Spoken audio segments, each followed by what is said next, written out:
Hi, I'm Sarah Biggerstaff. This is a channeled message from Mother Mary.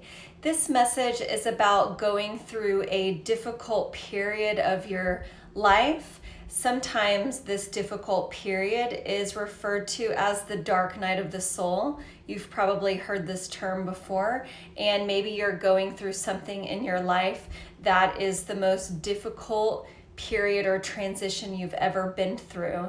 So if that's the case, this message is for you. It's called Eye of the Needle, and I hope you get something out of it, and I hope you reach out to Mary and to the divine realm to ask for their aid. As soon as you ask for help, they will be there. I hope you enjoy. As I've stated before, my children, passing through the eye of the needle is an undertaking of the soul and spirit to be willing to place oneself in a precarious position of undergoing uncertainty, discomfort, and sometimes even pain to progress in one's own spiritual evolution. Many choose not to embark on this type of spiritual journey for fear that it is too difficult.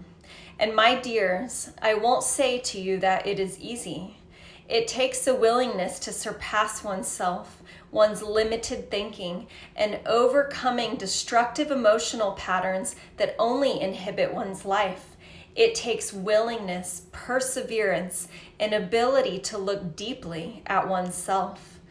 The ego must go through a certain death, if you will, or for some, there may be many deaths.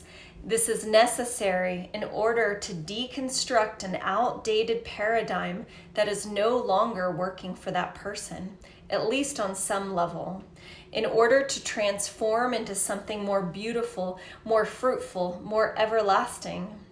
This death can be painful, but I assure you, my beloveds, it is most certainly worth it. For on the other side of said death, of the false self, lies a more true self, one that is rooted in a transcendental spirit of understanding on a deeper level the true purpose of life.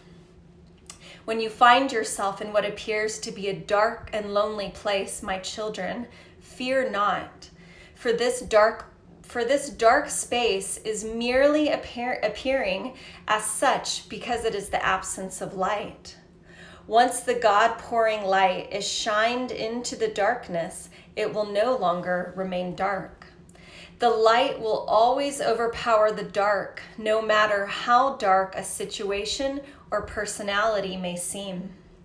Passing through the eye of the needle means going through what can feel like a painful death of the false self, where these scattered, outdated parts of you become dismembered and reorganized into a more coherent pattern and ultimately into a higher state of consciousness. If you find yourself going through a difficult period of your life, I invite you to close your eyes in silence and ask yourself what you most need in order to transfigure your consciousness.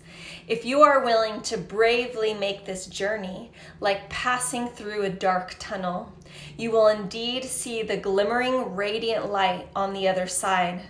You must trust that life is serving you exactly the lessons you came here to learn, beloveds. Your lessons are like gifts, but disguised as challenges. The most growth as a human takes place during uncertainty, during strife and struggle. We here in the divine realm are available in support of you. Call on us for aid, and we will guide you as you walk your life path.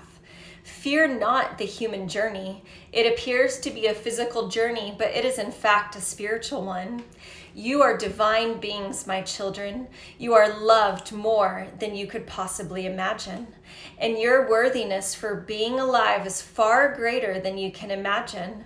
The human condition causes people to forget their intrinsic divinity and their inherent worth. I'm here to remind you of that. Enjoy the journey of this life you've been given. Call on me and I'll be at your aid. My heart is filled with love for you, beloveds, and I wish to see you progress in heaven as on earth. I wish to see you victorious, abundant, and in your own divine right, acting as your truest and highest self. This is my wish for you. I'm near and dear, and everywhere you are prepared for the journey which you are currently embarking on.